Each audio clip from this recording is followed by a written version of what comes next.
If you've had your intimate images posted online, you may be wondering if this is a crime and what your options are to pursue legal charges against the person who did this to you. By the end of this video, you will know if revenge porn is a crime in the US and the legal remedies you have to end it and hold the perpetrator accountable.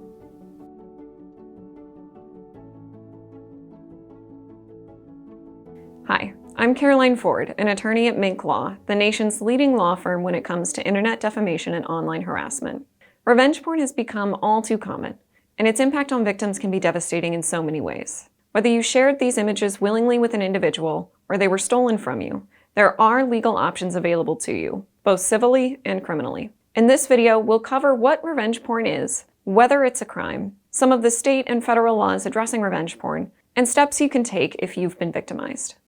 The legal term for revenge porn is non-consensual pornography, and it refers to the distribution or sharing of sexually explicit images without the subject's consent. The explicit images are often shared with the intent of causing harm, humiliation, or embarrassment, which is why it's usually called revenge porn. The classic example of non-consensual pornography is when an ex-partner shares the images to get back at the other person for a breakup or some other slight. But revenge is not always the motive for publishing the content, so the term revenge porn can be a bit of a misnomer. Another common motive for distributing non-consensual pornography is for profit, where the images are sold online. Here, we're going to focus on criminal revenge porn laws. Revenge porn is a crime in almost every state. As of the date of this video, 48 states and the District of Columbia have enacted laws to criminalize the non-consensual distribution of intimate or sexual images. These laws are essential in protecting victims from online harassment and abuse as a result of revenge porn. The penalties for committing revenge porn can range from misdemeanors to felonies, depending on the state and the circumstances of the case. For example, in Ohio, revenge porn is classified as a third-degree misdemeanor if it's a first offense. In Idaho, it's sometimes classified as a felony.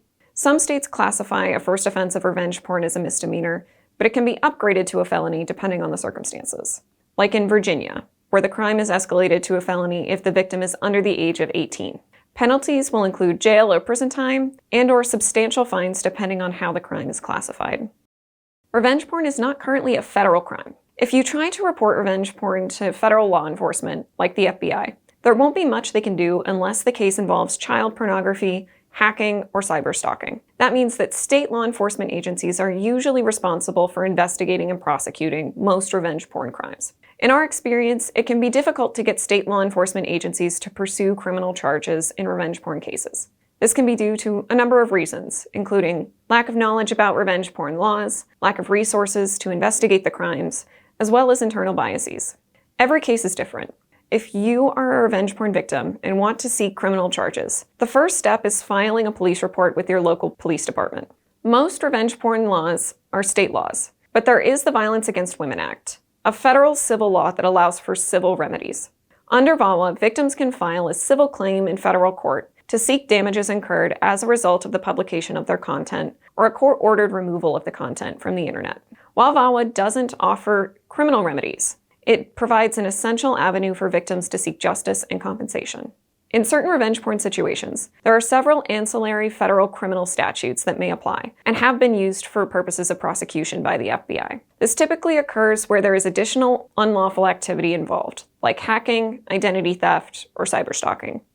If you're the victim of revenge porn and want to take any kind of legal action against the offender, there are key steps you can follow to both protect yourself and ensure that prosecution is possible. Whether you decide to report the incident to police or consult with a lawyer, preserving evidence is essential for building a strong case. Take screenshots of your conversations with the offender, the web pages where your content was published, and keep a record of any links to those web pages. Avoid acting impulsively and immediately deleting the content. Your attorney and law enforcement will need this evidence to take appropriate legal action. In a criminal case, victims can file a criminal complaint with their local law enforcement, who will then determine whether to prosecute the perpetrator. While law enforcement may not always prioritize these cases, it's essential to report the incident, document your complaint, and provide the evidence you preserved. You may also be able to file a civil lawsuit against the perpetrator, seeking damages incurred as a result of the publication of your content or a court-ordered removal of the content from the internet. In addition to criminal complaints, victims may also explore obtaining a civil protection order, especially in cases of stalking or harassment related to the revenge porn incident. A civil protection order or temporary restraining order can provide victims with added legal protection against their abuser, particularly if the abuser has threatened violence or has been otherwise stalking the victim in addition to distributing the images. The civil protection order can establish specific restrictions on the abuser's behavior, such as prohibiting contact, proximity to the victim, and any online communication or dissemination of explicit content. You should consult with an attorney in your state who is experienced in seeking protection orders to determine if you would qualify. If you or someone you know is a victim of revenge porn, remember that you have legal options and can hold the offender accountable. Check the description below for links to free resources that will give you more information about your potential options, including civil litigation and content removal services. And don't hesitate to reach out to us at Minc Law for assistance by calling the number on the screen or filling out our contact form. Thank you for watching.